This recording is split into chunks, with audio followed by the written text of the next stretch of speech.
Welcome back to the channel. In this video, I'll be talking about California temporary license plates on your vehicles.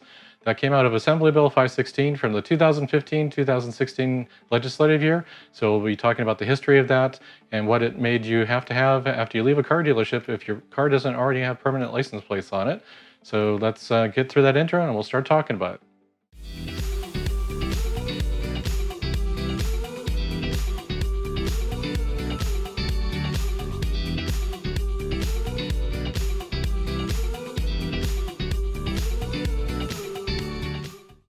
I'm going to give you a quick overview of the requirements for temporary license plates in California beginning January 1st, 2019. This video is being created in April of 2019, so we're past the initial 3-month grace period that law enforcement was giving vehicles that still had the dealer inserts instead of actual temporary plates that were sold before January 1st, 2019. So now that we're into April, every vehicle on the road, whether it's sold before or after January 1st, should have either a temporary plate or a permanent plate assigned to the vehicle. So anything that doesn't have that is susceptible to being cited, and the plates must be displayed in the appropriate locations. For passenger vehicles, that's rear and front. For motorcycles and trailers, that's one plate in the rear.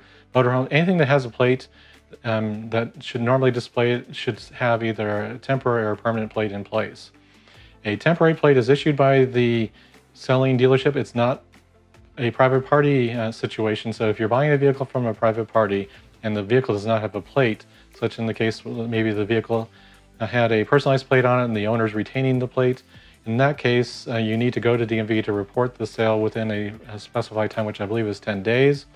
In that case, we're not talking about that situation, but you need to make sure you get a plate associated with the vehicle by going to DMV to report the sale. Because if you don't have any vehicle that doesn't have a plate on it, is susceptible to be getting a citation for this, so make sure you take care of that as soon as possible. Dealerships will issue the temporary plates, and the information on there contains a alphanumeric sequence that's unique to the temporary plate, the VIN, an expiration date, and I believe there's some other information in a QR code displayed on the plate to make it a little bit more difficult to counterfeit. The information is identifiable so that anytime a vehicle goes through a toll booth or has an accident, that alphanumeric sequence is unique to that temporary plate.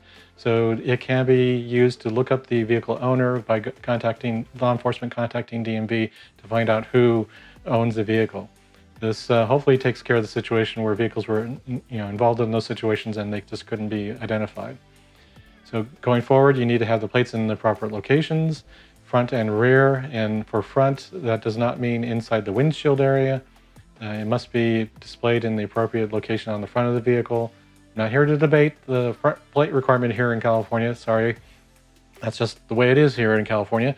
But a plate inside the windshield area, be it a temporary or permanent, a metal plate in that area is also a health hazard to the occupants because it can become dislodged during an accident. So I'm not even a fan of that at any point in time. But for this purpose of temporary plates, it's not appropriate to display it there.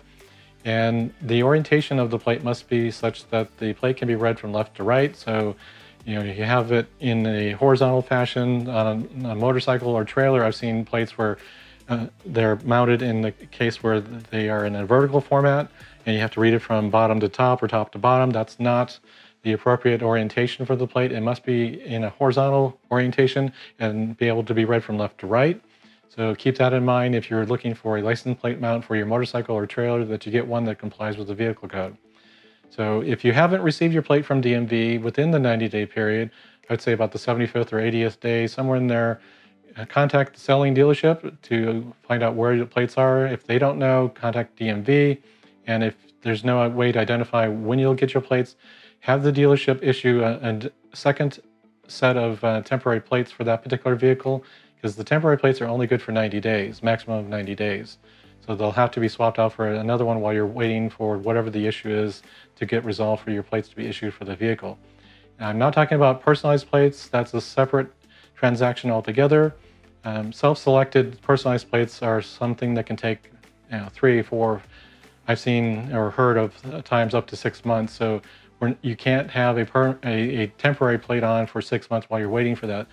What will usually happen for a new vehicle, let's say, you will have a auto-selected one by DMV or one that you selected the dealership. There are personalized plates that are auto-generated. Those can be selected, but those need to be displayed on the vehicle whenever they are received from DMV or from the dealership. And then while you're waiting for your personalized plates, you have those displayed on the vehicle. And then when your personalized plates arrive at DMV, you get that postcard in the mail saying that they're ready. You then go to DMV and exchange those plates for the personalized plates. But while you're waiting for that personalized plates to show up, you need to make sure you have a plate on there, be it temporary or the one auto-assigned by DMV. So hopefully you found the information in this video helpful. I'll put a link down in the description below for the Assembly Bill 516 on the California Legislative website, so you can go check out the various vehicle code sections that were impacted by this. And if you don't have a plate or plates on the vehicle in the appropriate locations, or you're still running your car with the dealer ad inserts, your vehicle is now susceptible to getting a citation, which is a fix-it ticket. And if you want to make sure that you don't get that, make sure you get the plates on the vehicle, but it is a fix-it ticket, but you can get multiple of them. So the fees can rack up if you decide to ignore this. But that's what I'm saying before, like around the 75th or 80th day, if you still haven't gotten your plates, check it out, because it's the vehicle owner's responsibility to make sure the appropriate plates on the vehicle. And hopefully you found this information helpful. If you did, hit that like button.